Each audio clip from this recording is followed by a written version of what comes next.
Some of the memories that I have would be waking up in the middle of the night and my mother coming in. It almost sounded like being in a tin can or a tunnel, I guess, because I could still hear her. But what I was actually doing was communicating with my grandfather who had passed on. Psychic medium Barb Powell says after connecting with her dead grandfather as a child in what seemed like a paralyzing dream, she knew she'd continue using her spiritual gifts throughout her life. I worked at an old age home, and I remember taking care of this woman, and she goes, "Do you see them?" And I turned and I'm looking, and she goes, "Can you hear them?" So I stopped for a moment and I listened, and I can hear what sounded like female voices, kind of encouraging and singing. I actually heard singing as well.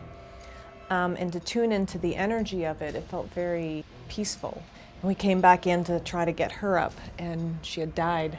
And to me, I'm pretty sure she was talking about angels. Barb says since that bone-chilling day, she began helping others like Trisha Boychuk, who says with Barb's help, she connects with an angel of her own. We sit one-on-one, and she taps into any spirits around her, people that are around you.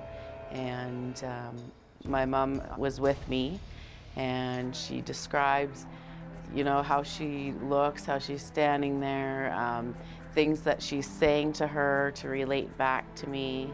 Now a regular client of Barb's, Trisha says she knew after her first mediumship reading that she could trust Barb's psychic abilities. Within a few seconds, there was things she was feeling that she wouldn't have known, such as the date of my mom's passing, or how long it's been, or how many siblings I have. That she's saying, "Look, you can't do this anymore."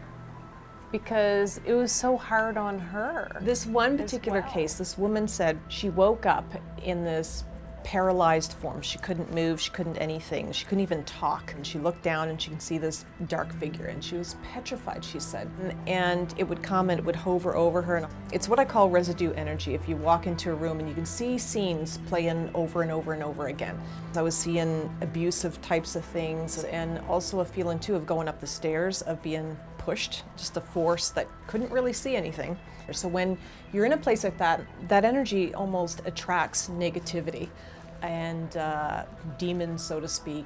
And but like myself would come in to do house clearance to try to move them along or push them out. Well, after today's mediumship, I can feel the goosebumps on my arm, mostly from Barb's scary stories, but also from excitement over the idea of connecting with a spirit of my very own this Halloween.